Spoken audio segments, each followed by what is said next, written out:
Welcome to Week 5, Exploring Interventions for Social Determinants of Health.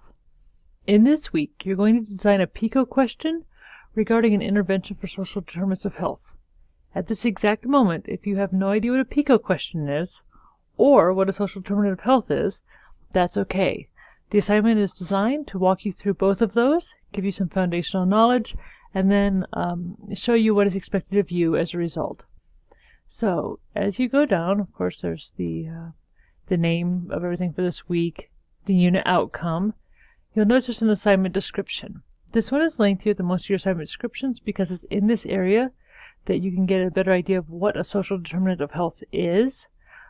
Please read through this content. It'll help explain and provide a lot of context for what you're looking at. There's an official World Health Organization definition for what a social determinant of health is as well. And it's pretty much all those things that make people who they are and have the outcomes that they have. So I know, for example, when we have patients, we also think of them in terms of just that patient moment. So from admission to discharge. A social determinant of health is kind of looking at everything before, during, and after that's going on in the background. It's kind of like pulling the curtain back for the Wizard of Oz and seeing what's really controlling things. And so please read through that brief introduction here. This is, again, the formal definition. This video is relatively brief, just over 5 minutes, and it'll walk you through a little bit more about what a social determinant of health is, as well as some potential interventions. There's the Healthy People 2020 information, which I pulled up in another tab I'll briefly show you. You can see some more information about social determinants of health here. Please note that different places have a different number of clearly articulated social determinants of health. And the list you'll be using for most of this, I'll show you here in just a moment. It comes from a report that's directly from Utah. And it just kind of takes these pre-existing ones and breaks them down a little further. You can read through there. It'll have a little bit more about understanding social determinants of health and different examples. And so I encourage you to browse through that, especially if you're new to what a social determinant of health is. Once you look at that content, here's some different links that may be helpful as well. You will be selecting a social determinant of health that may affect your community. If you live in the Ogden area, then you should absolutely focus on the Ogden area. If you're a distance student and you're living someplace else, please focus on an intervention that would be helpful in your particular community. This first link right here will open up a PDF, and it is actually research that was done based out of the U's recent data that they collected, so as recently as August 2018. And here are the social determinants of health as they have articulated them. So here's the primary ones, and these match with what we saw earlier in that HP 2020 page. And then these are the secondary ones. There's also further information, so looking at things like, for example, down in the Salt Lake area, if you look at the foothills of the University of Utah, the average life expectancy is 84.5 years. But if you look just very nearby, almost neighbors, in Salt Lake Glendale area, the average life expectancy is only 74.4. So this is where we're looking to see, why is there a 10-year difference in life expectancy between two areas that are so geographically close? And those are where social determinants of health really kick in. There's also more information here in terms of some of those specifics for education, poverty, employment, housing, food insecurity, race and ethnicity, crime, and etc. You can use this report later in the semester to pull specific information that ties in with the question you'll be asking. So feel free to refer back to this later on. There's also in your list here, so that was this one right here from the U, there's also a public health indicators system that you can look at, and that link will take you to a searchable system. If you're not entirely sure what's going on in your community, you can go to a community snapshot report, and in that, let me see if it'll pull up quickly, in that you can choose a county. So for example, where the main campus is located in Weber and Morgan, I will go ahead and select that one. You can also look specifically by health indicators as well as other information, but you can submit. And once you do that, let me expand my window just a little so you can see a bit more of this. Oh, if it will let me. Oh, unfortunately, It's not letting me expand, but only move. So in this, there's multiple columns, and it has the different rates and counts for your specifically chosen area. And then, again, if you scroll over, which you'll be able to see all on one screen on your computers, you can see compared to Utah, as well as for many of these indicators, not these first few, but compared to the United States as a whole. And so if you look, the areas that have exclamation points are areas where we definitely are struggling. So here's an interesting one, for example. Suicide rates.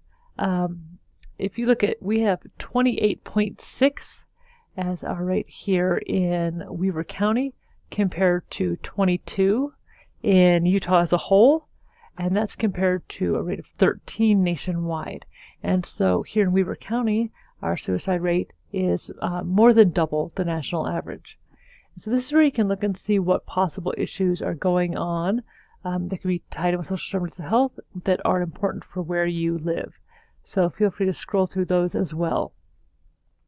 Once you've had an opportunity to look around and see what may affect your community and what specific indicators there are, you will select one of these social determinants of health, only one, and then you're going to choose a specific intervention that could address an aspect of one of those social determinants of health.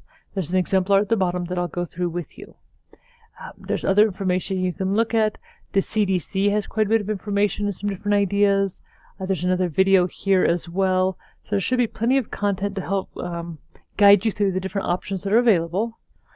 But what you're going to do is you're going to come up with an idea and an intervention that could be implemented to help these social determinants of health, and then you're going to design what's called a PICO question around that. Here in a moment I'll show you the example, and that'll make it a little bit more clear. But in the meantime, when it says a PICO question, this is a specific way of designing an evidence-based practice question.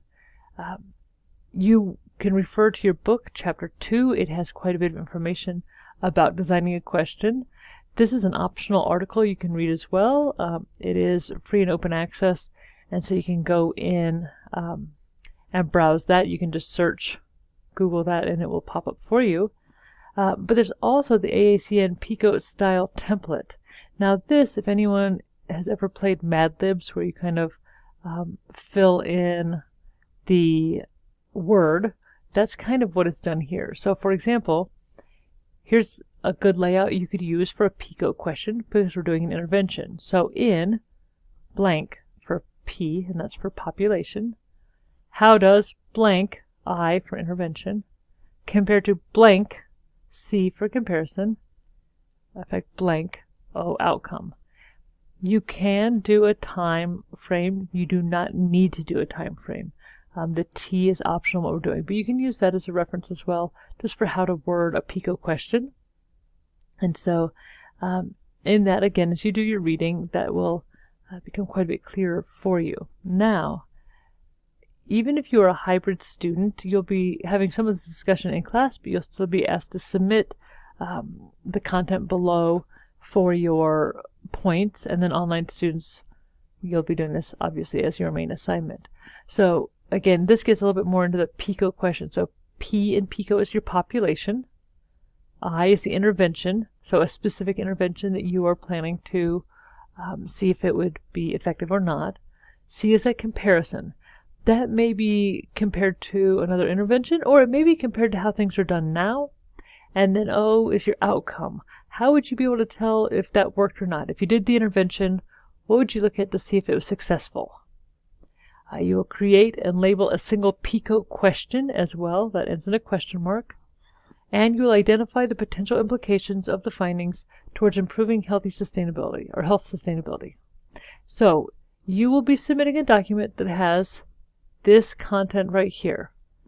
So these prompts. Again, all students will be asked to submit those prompts. Here's an exemplar that's been included.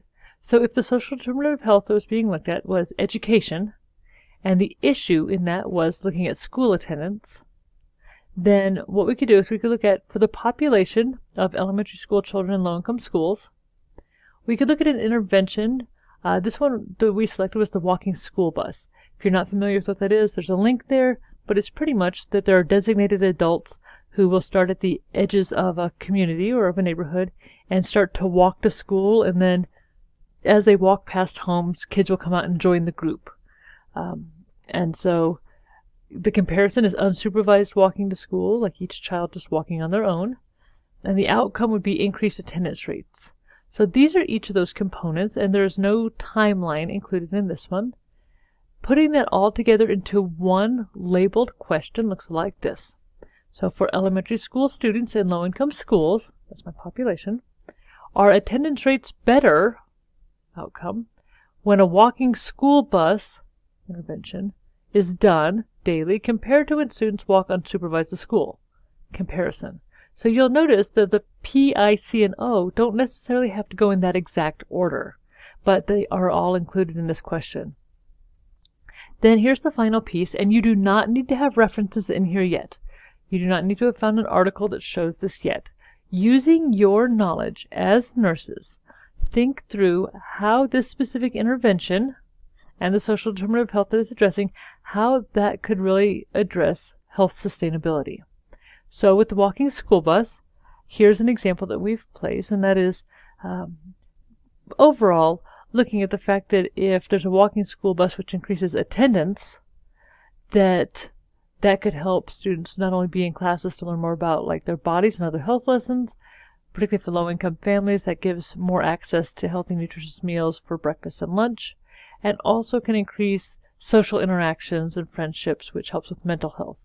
And so being able to tie why this goes in health sustainability is a really crucial part, and that's where you'll put a paragraph about that. If you look down just a little further, you will see there's the rubric, and so please make sure that you are considering all of those different aspects. And this is a 10-point assignment. Much of that comes in from that discussion part first.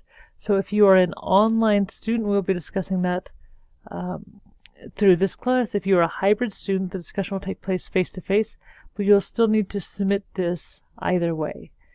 If you have any questions, please reach out and let your professor or instructor know. Also be sure to choose wisely. The question that you're designing for this assignment will be the focus of the remaining work through the next quite a few weeks. You will follow this exact question and find articles and other resources and other forms of evidence all the way through until this builds into one giant paper at the end. And by giant, I mean like 5 to 6 pages.